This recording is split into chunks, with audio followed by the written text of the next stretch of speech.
welcome back to my channel, and today I'm going to show you how to use the rainbow keeper cords. So when you open up the little tin, you're actually going to see that on the inside the colors are associated with a specific size. The pink one is great for cuffs and sleeves when you want to try them on. The purple 15 inches is also great for holding shoulder stitches, cuffs, and sleeves. The blue 20 inches, shoulder, sleeves, baby garments.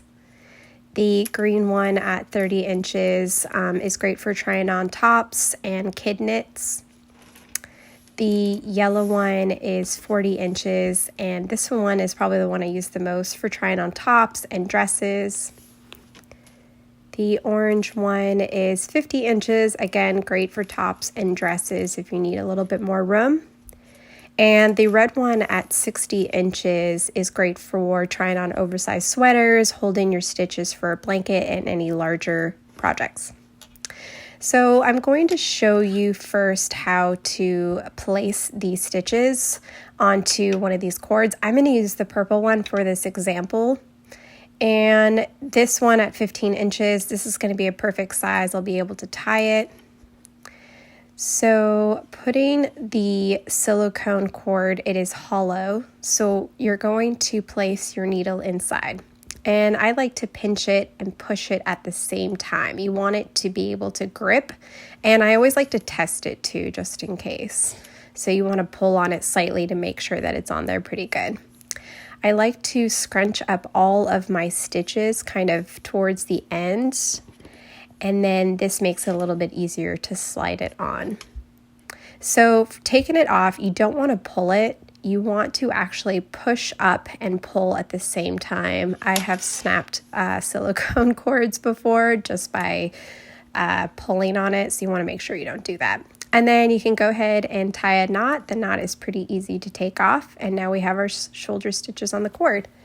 So to show you how to take it off, I'm just going to unknot this, and you're going to place it back on your needle like you did before. And again, you want to test it, make sure it's secure. And again, like I did before, I like to scrunch up all of my stitches as close as possible so it's a little easier and I don't have to tug on it.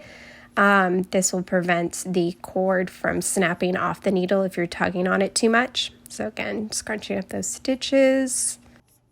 So now I have all my stitches back onto my cord. I can go ahead and pop this off. So that's an example of placing your stitches on hold on the cord. Now I'm going to show you an example of when you want to actually try on your garment. So you would use the cord as an extension of your needles to be able to try it on without having your stitches slip off. So for this example, I'm going to use the largest one just to give me enough room. And you're just going to place the silicone cord on either side of your needles. And then you kind of want to gather your stitches. You don't have to place all of the stitches on the red cord, but just so it's not tugging, because it can kind of get caught on the lip. And then I kind of just stretch it out based off of like how it's going to fit when I'm trying it on.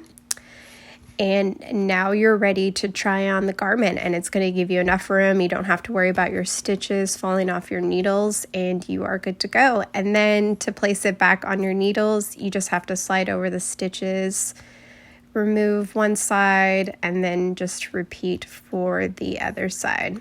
This is definitely a game changer, especially for customizable knits where you kind of want to try on the garment as you're knitting it to make sure you get that perfect fit.